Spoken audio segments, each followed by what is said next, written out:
Welcome back star প্লেতে আপনি সাথে আমি রানা জারিন। আমার সাথে আজকে আমাদের স্টুডিওতে আছেন ক্রীড়া সাংবাদিক এম কায়সার। কায়সার ভাই ওয়েলকাম। ধন্যবাদ আপনাকে। কেমন আছেন? জি ভালো। আচ্ছা কায়সার ভাই, যে আজকে আমাদের ইস্যু হচ্ছে সাকিব আল হাসানের ফেরা এবং ভুল হত্যা মামলা, সাকিবের বিরুদ্ধে হত্যা মামলা বা হচ্ছে ভুল রাজনীতির ভুল বার্তা। সাকিব আল হাসানের ফেরা হচ্ছে বাংলাদেশের ক্রিকেটের জন্য জরুরি, অবশ্যই জরুরি আমরা মনে করি। এর পেছনে অন্য কোনো রাজনৈতিক কারণ আছে বলে আপনি মনে করেন কিনা? পুরোপুরি রাজনৈতিক কারণটা হলো যে সাকিবের ফেরার প্রসঙ্গটা আপনি যেটি বললেন সেটা 18 মাস পরে কেন? আমি তো মনে করি যে 18 মাস আগে সাকিবের ফেরাটা উচিত ছিল। তিনি একটা দলের রাজনীতি করতেই পারেন, তার বিরুদ্ধে অনেক ধরনের মামলা হতেই পারে, বা তিনি যে রাজনীতি করছেন সেই রাজনীতি আপনার পছন্দ নাই হতে পারে। নট নেসেসারি যে কেউ একজন রাজনীতি করলে সেই রাজনীতি আপনার পছন্দ হতেই হবে। তিনি একটা দল করতেন, সেই দলের ক্ষমতাচ্যুত হয়েছিল এবং সেই দলের তিনি শুধুমাত্র এমপি ছিলেন বলেই তাকে কিন্তু এই ধরনের অভিযোগের মুখে পড়তে হয়েছিল। এবং আপনি যেভাবে বললেন যে ভুল রাজনীতি হয়েছিল, তাকে ঘিরে ভুল আপনার বার্তা দেওয়া হয়েছিল। আমরা একটা রিপোর্টে আজকে দেখতে পেয়েছি যে মামলার যে বাদী সে জানতেনই না আসলে যে সাকিবের বিরুদ্ধে তো মামলা করা হচ্ছে বা এরকম কিছু। রাইট, এবং এটাতেই প্রমাণিত হচ্ছে যে এই মামলাটা কতখানি ভুল ছিল এবং কতখানি, আমি আরেকটু অন্যভাবে বলবো, যে ভুয়া ছিল। এবং আমি দেখেছি সেই রিপোর্টটা, সেখানে 156 জনকে আসামি করা হয়েছে একটা হত্যা মামলায়, এবং সেই 156 জনের মধ্যে 28 নম্বর আসামি হলেন সাকিব আল হাসান। এবং সাকিব যে সময় তাকে এই আসামিটুকু করা হয়েছিল, আমি পুরো সেই সময়টুকুর সেই ঘটনাটুকু জানি এবং সেটা নিয়ে আমি নিজের রিপোর্টও করেছি। সেই সময়টায় সাকিব দেশের বাইরে ছিলেন এবং তাকে এই মামলায় জাস্ট শুধুমাত্র একটা ইচ্ছাকৃতভাবে ফাঁসানো হয়েছে যাতে তিনি দেশে না আসতে পারেন এবং তাকে ঘিরে এক ধরনের সমস্যা তৈরি করা যেতে পারে। এই টেন্ডেন্সি নিয়ে কিন্তু এই হত্যা মামলাটা করা হয়েছিল। দেখুন, আপনি রাজনীতি করলে আপনাকে রাজনীতির আপনার মামলা সইতেই হবে, আপনার বিভিন্ন ধরনের জটিলতা আপনাকে সহ্য করতেই হবে, কিন্তু ইচ্ছাকৃতভাবে ভুল একটা হত্যা মামলায় কাউকে ফাঁসিয়ে দেওয়ার যদি চিন্তাভাবনা আপনি করেন, তাহলে আমার মনে হয় যে সেটা কোনো ভালো কোনো কিছু বার্তা দেয় না। তার চেয়ে বড় বিষয়টা হলো যে আমরা গণঅভ্যুত্থানের পর একটা কথা বারবার একটা জিনিস শুনতাম, যে আমরা আসলে ব্যক্তিতে পরিবর্তন করতে চাই না, আমরা সিস্টেমে বদল করতে চাই, আমরা নতুন বন্দোবস্ত আনতে চাই। তো নতুন বন্দোবস্তের তো এটা আপনার কোনো মতেই এটা প্রক্রিয়া হতে পারে না, এটা কিন্তু ভুল প্রক্রিয়ায় আপনি আবার নতুন করে শুরু করছেন। আর তার চেয়ে বড় বিষয়টা হলো যে আপনি এই ধরনের হত্যা মামলা একজন সেলিব্রিটির বিরুদ্ধে বা যে কোনো একজন ক্রিকেটারের বিরুদ্ধে দিয়ে কি প্রমাণ করতে চাইছেন? যে জিনিসটা প্রমাণ করতে চাইছেন যে তোমাকে এই হত্যা মামলাটা দেওয়া হয়েছে, তোমাকে আমরা চাই না, তুমি যাতে না আসতে পারো, সাকিব যাতে বাংলাদেশে না আসতে পারে। ব্যারিস্টার ফুয়াদের পরামর্শে নাকি হচ্ছে এই হত্যা মামলাটা করা হয়েছে, বাদী বলেছেন। মানে যে হত্যা মামলাটা করেছে একজন বাবা, তো তিনি বলেছেন যে ব্যারিস্টার ফুয়াদ এবং এক আত্মীয়ের পরামর্শে তিনি এই মামলাটা করেছেন। রাইট, তো বাদী যখন এই কথাটা বলবেন তখন তো সেটা আমাদেরকে বিশ্বাস করতেই হবে। কিন্তু তারা আসলে এই পরামর্শটা কেন দিয়ে থাকতে পারেন? যেটি আমি বললাম যে সেই সময়টায় আপনার এই আওয়ামী লীগ থেকে যারা ক্ষমতাচ্যুত হয়েছিলেন তাদেরকে ধরেন আপনি বিভিন্নভাবে ফাঁসানোর এক ধরনের চিন্তাভাবনা যারা করেছিলেন, তারাই এই ধরনের একটা সিস্টেমের মধ্যে বা ভুল রাজনীতির, যেটা আপনি হেডলাইনটা খুব সুন্দর হয়েছে যে ভুল রাজনীতির একটা ভুল বার্তা দিয়েছে। ভুল রাজনীতি কখনো কিন্তু আপনি সঠিক বার্তা দেয় না, ভুল বার্তাই দেয়, এবং সেই ভুল বার্তা দিয়েছিল বলেই কিন্তু আজকে সাকিবকে ফিরিয়ে আনার জন্য সঠিকভাবে চিন্তাভাবনাটুকু করা হচ্ছে। এবং এই চিন্তাভাবনাটা আমি মনে করি যে 18 মাস আগেই করা উচিত ছিল, কারণ এই 18 মাস সাকিব আল হাসান কোনো ধরনের ইন্টারন্যাশনাল ক্রিকেটের সাথে খেলেননি। হ্যাঁ, আপনি বলতে পারেন যে তিনি ক্রিকেটের সঙ্গেই ছিলেন, কিন্তু সেই ক্রিকেট কোন ধরনের ক্রিকেট সেটা কিন্তু আপনি ফ্র্যাঞ্চাইজি ক্রিকেট, যে ক্রিকেটের জন্য আপনার ফিটনেসটা কেমন, আপনার পারফরমেন্সটা কেমন, তেমন আমার মনে হয় না যে কাউন্টেবল কোনো কিছু রয়েছে। আপনি যখনই ইন্টারন্যাশনাল ক্রিকেট থেকে 18 মাস দূরে থাকবেন তখন এটা অনেক বড় একটা ক্ষতির বিষয় হতে পারে। সেটা অবশ্যই, কিন্তু 24-এর গণঅভ্যুত্থানে আমরা সাকিবের যে রোল দেখতে পেয়েছি, তার রোলটাও কি সঠিক ছিল? কোনো মতেই সঠিক ছিল না, সেটা তিনি নিজেই বলেছেন। সেটা তিনি কিন্তু ফেসবুকে একটা স্ট্যাটাস দিয়েছিলেন এবং সেই স্ট্যাটাসটা দিয়ে তিনি কিন্তু ভুলটা স্বীকারও করেছিলেন যে এই ধরনের করাটা, এবং যে সেই গণঅভ্যুত্থানের সময় যত ছাত্র জনতা নিহত হয়েছে তাদের প্রতি তিনি শ্রদ্ধা জানিয়েছিলেন, যারা আহত হয়েছেন তাদের প্রতি তিনি তার একটা শোক ছিল, সব কিছু ছিল, সহমর্মিতা ছিল, সমবেদনা ছিল।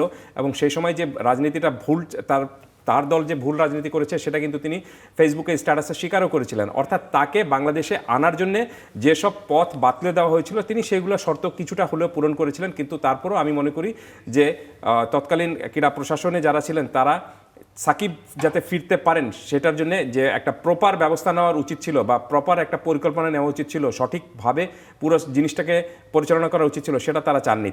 তারা চাননি বলে সাকিব আল হাসান কিন্তু বাংলাদেশে ফিরে কোনো ক্রিকেট খেলতে পারেননি। সবচেয়ে অদ্ভুত বিষয়টা হলো যে 5ই আগস্টের পর কিন্তু সাকিব আল হাসান বাংলাদেশের হয়ে ক্রিকেট খেলেছেন, কোথায় খেলেছেন? দেশের বাইরে খেলেছেন। বাইরে। তো দেশের বাইরে হয়ে তিনি যখন দেশকে রিপ্রেজেন্ট করতে পারেন, তাহলে দেশের মাটিতে খেলে তার সমস্যাটা কোথায়? আমি তো এখানে কোনো মানে হিসেব খুঁজে পাই না। এবং তার চেয়েও বড় বিষয় হলো যে সাকিব আল হাসানের বিরুদ্ধে ততক্ষণে কিন্তু হত্যা মামলা হয়েছে। তো সে সময়টি কিন্তু হত্যা মামলা হয়েছে, হত্যা মামলার আসামি হয়ে তিনি দেশের বাইরে বাংলাদেশের হয়ে ক্রিকেট খেলতে পারছেন, কিন্তু বাংলাদেশে এসে ক্রিকেট খেলার মতো পরিস্থিতি তার সেই প্রশাসন তৈরি করতে পারেনি। অর্থাৎ পুরো জিনিসটাই একটা, আমি মনে করি যে একটা মেকি একটা প্ল্যানিং ছিল, এবং এই প্ল্যানিংটা যেটা করা হয়েছিল যে সাকিব আল হাসান যাতে বাংলাদেশে এসে আর কোনোদিন ক্রিকেট না খেলতে পারেন, সেই পরিকল্পনার থেকেই এটা করা হয়েছিল। আমি আমার এই উদাহরণের জন্য বেশি দূর যাব না, একটা শুধু মানে সত্যতার জন্য বেশি দূর যাব না, একটা উদাহরণই আমি আপনাকে দিতে চাই। সেটি হলো যে আপনি দেখবেন যে গত বছর 15 আগস্টের পর 15 আগস্ট না, খুব সম্ভবত 29 জুন এই সময় আপনি ক্ষমতাচ্যুত প্রধানমন্ত্রী শেখ হাসিনার জন্মদিনে তিনি একটা স্ট্যাটাস দিয়েছিলেন, তাকে অভিনন্দন জানিয়েছিলেন জন্মদিনের। তখন সে সময় যিনি ক্রীড়া প্রশাসনে আমাদের অভিভাবক ছিলেন, ক্রীড়া উপদেষ্টা আসিফ মাহমুদ সজীব ভুঁইয়া, তিনি টেলিভিশনে সরাসরি এসে বলেছিলেন যে সাকিব যাতে আর কোনোদিন বাংলাদেশের জার্সি গায়ে দিতে না পারে, সেই কারণে তিনি ক্রিকেট বোর্ডকে একটা নির্দেশনা দিবেন, যেটাই আমি মনে করি যে খুব ভুল এক ধরনের নির্দেশনা তার হতে পারত। তিনি ক্রীড়া প্রশাসনের সর্বোচ্চ আসরে বসে কোনো দিন কখনোই কোনো মন্ত্রী আপনি কোনো ক্রিকেটারকে তিনি যেন জাতীয় দলের জার্সি না পড়তে পারেন এটা ব্যাখ্যা বা এই নির্দেশনা তিনি দিতে পারেন না। তিনি জানতেন না যে এই ধরনের নির্দেশনা দেওয়াটা মানেটা হলো যে ক্রিকেট বোর্ডের উপর এক ধরনের হস্তক্ষেপের মতো, এবং সেটা তিনি করেছিলেন কেন? সেটা তিনি করেছিলেন জাস্ট শুধুমাত্র যেটা আপনি হেডিংয়ে যেটা লিখেছেন যে ভুল রাজনীতি, এবং সেই ভুল রাজনীতির ভুল বার্তা তিনি দিয়েছিলেন বলেই সাকিব আল হাসান সেই সময় বাংলাদেশে এসে খেলতে পারেননি। এখন বর্তমান ক্রিকেট প্রশাসন এবং বর্তমান যারা আপনার এই নতুন নির্বাচিত সরকার এসেছে, তারা মনে করছে যে সেই ভুলটাকে একটা শুধরানোর সময় এখন এসেছে। এই কারণে সাকিবের বিরুদ্ধে যে হত্যা মামলার তাকে আসামি করা হয়েছিল, সেই মামলাটা খুব সম্ভবত প্রত্যাহার করার একটা প্ল্যান চলছে, যেটা আমরা দেখেছি। এরই মধ্যে স্বরাষ্ট্র মন্ত্রণালয়ের কাছে কিন্তু সেই ফাইলটা জমা দিয়েছে বাংলাদেশ ক্রিকেট বোর্ড। এই যে সাকিব দীর্ঘ বিরতির পরে ফিরবে, এটা আমরা সবাই চাই, বাংলাদেশের ক্রিকেটের জন্য অবশ্যই এটা একটা পজিটিভ দিক। কিন্তু এত মানে একটা লং ব্রেক, এই লং ব্রেকের পরে সাকিব যখন ফিরবে, তখন আসলে বাংলাদেশের মানুষের মধ্যে আমরা একটা সাকিব বিরোধী মনোভাব কিন্তু দেখতে পেয়েছি। সাকিব কতটুকু মানসিকভাবে প্রস্তুতি নিয়ে আসতে পারবে, বা কতটুকু মানসিকভাবে প্রস্তুত হয়ে সে মাঠে নামতে পারবে? প্রথম বিষয়টা হলো যে আমি নিজে চাই সাকিব আল হাসান বাংলাদেশ ক্রিকেটের হয়ে খেলুক। কারণটা হলো যে তিনি যখন খেলছিলেন তখন দুর্দান্ত একটা ফর্মে ছিলেন, এবং তার চেয়ে বড় বিষয়টা হলো যে সাকিবের খেলা মানেই বাংলাদেশ কিন্তু আপনার একটা স্ট্রং শক্তিশালী একটা দল হিসাবে কিন্তু পরিণত হতে পারে, এবং সাকিবের বিকল্প এই মুহূর্তে এখন পর্যন্ত কিন্তু বাংলাদেশ ক্রিকেট দল তৈরি করতে পারেনি। এবং তিনি যে ধরনের বাংলাদেশ ক্রিকেটে অবদান রেখেছেন, এবং তিনি যা চেয়েছিলেন, যেভাবে বিদায়টা চেয়েছিলেন, ক্রিকেটকে একটা সাইন অফ চেয়েছিলেন, সেটা তিনি করতে পারেননি। তো বাংলাদেশ ক্রিকেটের হয়ে যার এত অবদান রয়েছে, তিনি যদি তার বিদায়টা একটা ভালো দেশের মাটিতে খেলতে চান, তাহলে সেটা না দেওয়াটা আমি মনে করি যে অনেক বড় একটা অবিচার, একটা অন্যায় একটা বিষয় হবে। সো সাকিব চেয়েছিলেন যেভাবে তার বিদায়টা, সেটা যদি ক্রিকেট বোর্ড করতে পারে তাহলে আমি খুব খুশি হব, এবং সেটা আমি মনে করি যে সাকিবের জন্যে, মানে সাকিব বাংলাদেশ ক্রিকেটের হয়ে যে অবদান রেখেছেন, সেই অবদানের প্রতি কিছুটা হলেও দায় চুকাতে পারবে বাংলাদেশ ক্রিকেট বোর্ড। আমি বলছি না যে তার রাজনীতি আপনি খুব ভালো, বা তিনি রাজনীতি করেছিলেন এবং রাজনীতিতে জয়েন করেছিলেন সেটা খুব ভালো সিদ্ধান্ত হয়েছিল, সেটা পরের বিষয় না। আমি শুধুমাত্র ক্রিকেট নিয়ে এবং সাকিবের ক্রিকেটে বাংলাদেশের অবদান নিয়ে এই প্রসঙ্গে শুধু থাকতে চাচ্ছি। সেটাতে যদি আপনি বলেন, আমি মনে করি যে সাকিবকে যদি বাংলাদেশ ক্রিকেট দল, বাংলাদেশ ক্রিকেট বোর্ড যদি নিয়ে আসতে পারে, এবং সাকিব যদি বাংলাদেশের হয়ে এখানে তার ক্যারিয়ারের শেষ ম্যাচ খেলতে পারেন, তিনি যদি বলেন যে এটাই তার শেষ, তাহলে তো আর সামনে বাড়ার কোনো সুযোগটুকু নেই। সেটা যদি করতে পারেন, এখানে তিনি খেলতে পারেন, তাহলে আমি মনে করি যে ইটস এ ভেরি গুড একটা থিং হবে, এবং সেটা যেটা একটু আগে বললাম যে সেটা বাংলাদেশ ক্রিকেটের প্রতি তার যে অবদান রয়েছে, সেই অবদানের প্রতি কিছুটা দায় চুকাতে পারবে ক্রিকেট বোর্ড। এটি গেল একটি দিক। আর আপনি যে প্রসঙ্গটা তুললেন যে এত লম্বা সময় তিনি খেলেননি, তিনি এখন খেললে হয়তো বাইরে থেকে অনেক ধরনের সমালোচনা তাকে শুনতে হতে পারে। দেখুন ডায়না, আমি আপনাকে বেশি দূর যাব না। সাকিব যখন এই ধরনের কোনো ঘটনা যখন ঘটেনি, অর্থাৎ গণঅভ্যুত্থানের আগেও সাকিব যখন ক্রিকেট খেলতেন, তখন তিনি মাঠে খেলছেন, এবং বাইরে কিন্তু গ্যালারিতে ভুয়া অনেক শব্দ তাকে শুনতে হয়েছিল। তারপরেও তিনি কিন্তু খেলেছেন এবং তিনি পারফর্ম করেছেন। এই কারণে তিনি সাকিব আল হাসান। মাঠের বাইরে কি হচ্ছে, গ্যালারিতে কি হচ্ছে, সেটা আপনাকে মোটেও ইফেক্ট করবে না। যখন আপনি ক্রিকেট মাঠে প্রবেশ করবেন, তখন আপনার একটাই কাজ হবে, পারফরমেন্স করা, এবং সেটা সাকিব আল হাসান খুব ভালোভাবে করতে পারেন, সেটা আমরা এর আগেও দেখেছি। আরেকটু উদাহরণটা দিই, সেটি হলো যে তিনি 2 বছরের জন্য নিষিদ্ধ হয়েছিলেন আন্তর্জাতিক ক্রিকেটে বেটিং চক্রের সাথে জড়িত থাকার জন্য। 1 বছর পরে নিষেধাজ্ঞা কাটিয়ে ওঠার পরে তিনি ফিরেছিলেন, এবং ফেরার পরে প্রথম যে ম্যাচটা খেলেছিলেন, সেই ম্যাচে তিনি কিন্তু ম্যান অফ দি ম্যাচ হয়েছিলেন। সো সাকিব এই ধরনের সমস্যা কাটিয়ে উঠে যে মাঠে পারফর্ম করতে পারেন, সেটা নতুন কোনো বিষয় না, সেটা সাকিবের জন্য খুবই ইজি একটা বিষয়, এবং সাকিব সেটা করতে পারেন। আমি সবসময় একটা জিনিস বিশ্বাস করি, সেই আসল বিজয় যিনি পেছন থেকে লড়াইটা জিততে পারেন। আপনি সবসময় যদি সামনে থাকেন এবং সবসময় যদি সামনের কাতারে থেকে যদি লড়াইটা জেতেন, তাহলে আমার কাছে মনে হচ্ছে না যে সেটাতে বড় কোনো কিছু থাকে। কিন্তু আপনি যখন বাধা পড়বেন এবং আপনি যখন একটা সমস্যায় থাকবেন, সেই সমস্যাটা কত মানে সফিস্টিকেটেড কায়দায় এবং কতখানি স্মার্ট কায়দায় আপনি সমাধান করতে পারেন, সেটা আপনি যদি জিততে পারেন, তাহলে সেখানেই আপনার আসল বিজয়টা। এবং সাকিব আল হাসান সেই টাইপের স্মার্ট একজন ক্রিকেটার। আমি জানি যে তিনি এই সমস্যায় কাটিয়ে উঠে মাঠে যেদিন ফিরবেন, সেদিন আমি নিশ্চিত যে সেই ম্যাচে সাকিব আল হাসান হবেন বাংলাদেশের সেরা পারফর্মার। সো সাকিব আল হাসানকে মাঠের বাইরে কে কি চিন্তা করছে, বা কে আপনার সমর্থকরা কারা প্ল্যাকার্ড নিয়ে রয়েছে, কারা তার সমালোচনা করছে, কারা ভুয়া ভুয়া বলছে, আমি মনে করি যে এটা সাকিবের মোটেও মানে ধর্তব্যে আনা উচিত না, এবং সাকিব এটা কাউন্ট করেন না। সাকিব একটা জিনিসই বিশ্বাস করেন, সেটা হলো যে পারফরমেন্স, এবং সেটা তিনি তার ক্যারিয়ার জুড়ে করে দেখিয়েছেন পুরো সময়টুকু জুড়ে। সো সাকিব যদি ফিরতে পারেন, এবং সেটা যদি আমি মনে করি সেটা বাংলাদেশ ক্রিকেটের জন্য অনেক বড় একটা ব্লেসিং হবে। কিন্তু ইন রিয়েলিটি সাকিবের পক্ষে কি আসলেই বাংলাদেশে ফিরে আসা সম্ভব? ইন্টারিম আমলে তাহলে তিনি কেন ফিরে আসতে পারলেন না? যেটা আমি বললাম যে ইন্টারিয়াম চাইনি দেখে ফিরতে পারেননি, কিন্তু এবার এই বর্তমান সরকার এবং ক্রিকেট বোর্ড চাচ্ছে দেখে তিনি ফেরার একটা সুযোগ তার সামনে তৈরি এটা কি হয়েছে। শুধুই একটা রাজনৈতিক বয়ান মনে হচ্ছে নতুন সরকার আসার পরেই? না, আমার কাছে রাজনৈতিক বয়ান না। আমি মনে করি যে ভুল ক্রিকেট বোর্ড আগে করেছিল, সেই ভুলের দায়টা তারা চুকাতে চাচ্ছে। That was A clear mistake, কোনো সন্দেহ নেই যে সাকিবকে বাংলাদেশের ক্রিকেটে না খেলতে দেওয়াটা অনেক বড় একটা মিস্টেক ছিল, ভুল ছিল। সেই ভুলটা এখন এই ক্রিকেট বোর্ড অন্তত শুধরাতে চাচ্ছে, এবং সেটা যদি শুধরাতে চায় তাহলে আমি সেখানে মানে বড় সমস্যা কোনো কিছু দেখি না। কারণ একটা ভুল যখন আপনি না শুধরাবেন, তাহলে দেখা যাবে যে সেই ভুলের পরিমাণটা জমতে জমতে ভুলটা আরও বাড়তে পারে। এবং আমার কাছে মনে হচ্ছে যে ক্রিকেট বোর্ড এখন সাকিব আল হাসানের এই যে সাকিব আল হাসানকে ফিরিয়ে আনার জন্য যে সিদ্ধান্ত নিচ্ছে, সেখানে অনেকে হয়তো অনেক কিছু মানে এটার সাথে জুড়ে দিতে চাইবেন যে না, ক্রিকেট বোর্ড এখন অনেক অন্য ধরনের সমস্যা রয়েছে, সে সমস্যা থেকে এই একটা চোখ এড়ানোর জন্য, অথবা সেখান থেকে আপনার মন্তব্য ঘুরিয়ে নেওয়ার জন্য এই কাজটুকু তারা করতেছে সাকিব আল হাসানকে ফিরে আসার জন্য। আমার মনে হয় না যে এত ন্যারো চিন্তা ক্রিকেট বোর্ড করবে। সাকিব আল হাসানের আমার কাছে মনে হচ্ছে যে একটাই চিন্তা তাদের, সেটা হলো যে সাকিব আল হাসান যদি বাংলাদেশ ক্রিকেটে ফিরে আসেন, তাহলে বাংলাদেশের ক্রিকেট দলটা খুবই স্ট্রং হবে, এক, এবং নাম্বার টু হবে যে ভুল বাংলাদেশ ক্রিকেট বোর্ড করেছিল সাকিব আল হাসানকে না ফিরিয়ে এনে, সেই ভুলের মানে একটা মাসুল অন্তত দিতে পারবে তারা সাকিবকে ফিরিয়ে। কিন্তু সাকিবের ইস্যুতে আসলে বিসিবির যেই অবস্থানটা আছে সেটা কতটুকু পরিষ্কার?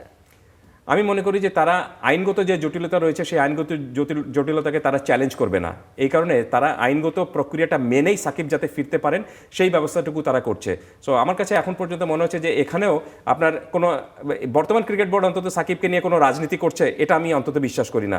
কারণ সেটা যদি করতো তাহলে তারা আমার মনে হয় না যে এরকমভাবে এত মানে দ্রুততর কায়দায় সাকিবের এই যে মামলার ফাইলটা প্রসেস হতো, এবং সাকিবকে ফিরিয়ে আনার ব্যাপারে ক্রিকেট বোর্ডের পরিচালক যারা রয়েছেন তারা এত ব্যাখ্যায় যেতেন। তারা চাচ্ছে যেন সাকিব খেলতে পারেন, এবং তাদের চাওয়াটা আমি মনে করি যে তারা যদি ভালোভাবে চাচ্ছেন বলেই সাকিব কিন্তু সাকিবের এখানে খেলার একটা সুযোগটা তৈরি হয়েছে, বা সাকিবের ফেরার সুযোগটা তৈরি হয়েছে।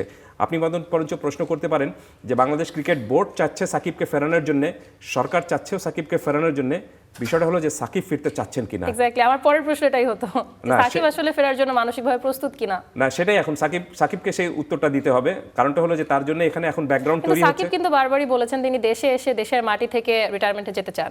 সেটা তিনি অনেক আগেই বলেছিলেন, সেটা তিনি আপনি 2024-এর নভেম্বরে তিনি বলেছিলেন, এবং তার ক্যারিয়ারটা তিনি এখানে শেষ করতে চান, সেই স্বপ্নটার কথাটাও তিনি বলেছিলেন।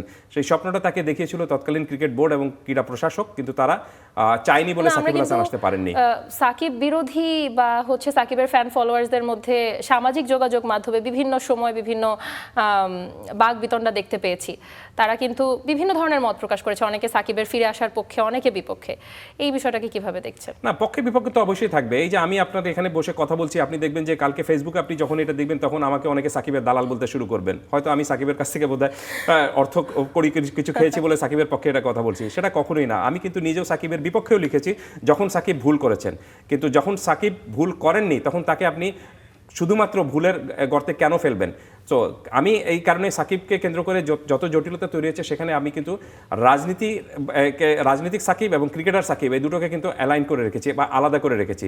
আপনি রাজনীতির সাকিবের কে যদি অ্যানালাইসিস করতে বলেন আমাকে, আমি বলবো যে ক্রিকেটে থাকার সময় তার রাজনীতিতে জড়ানোটা কোনো মতেই উচিত হয়নি। এটা অবশ্যই একটা ভুল সিদ্ধান্ত ছিল, তার কোনো সন্দেহ নেই। এবং সেটা যে ভুল ছিল, সেটা তিনি পরবর্তীতে যে স্ট্যাটাস দিয়েছিলেন, সেই স্ট্যাটাসে কিছুটা হলেও কিন্তু একটা আপনার স্বীকারটুকু করেছেন, বা সেই দুঃখ প্রকাশ তিনি করেছিলেন।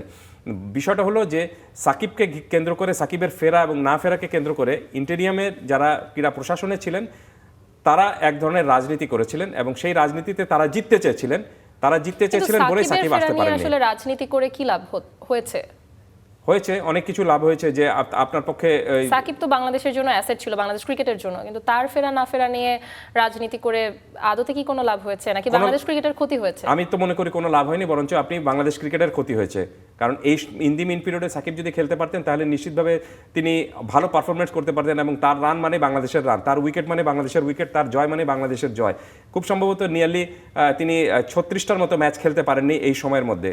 তো এই 36টা ম্যাচে বাংলাদেশ যে সবগুলো ম্যাচ জিতে যেত আমি সেটাও বলছি না, কিন্তু বাংলাদেশ দলের শক্তিশালী দিকটা একটু মানে ভালোভাবে ফুটে উঠতো এবং একটা ব্যালেন্স দল হিসেবে থাকতে পারতো। তার চেয়ে বড় বিষয়টা হলো যে এরকম একজন পারফর্মারকে রেখে আপনি কেন খেলবেন? আর তার চেয়েও বড় বিষয়টা হলো যে তিনি দেশের বাইরে বাংলাদেশের খেলতে পারেন কিন্তু দেশে খেলতে পারেন না। এই হিসাবের আমি আসলে কোনো মানে আপনার মানে এটার কোনো হিসেবই নেই এবং এটার কোনো জবাবই নেই। কিন্তু কাসার ভাই, সাম্প্রতিক সময় আমরা সাকিবের যে পারফরমেন্স দেখতে পেয়েছি, তিনি কি আসলে বাংলাদেশ জাতীয় দলে ফেরার জন্য প্রস্তুত?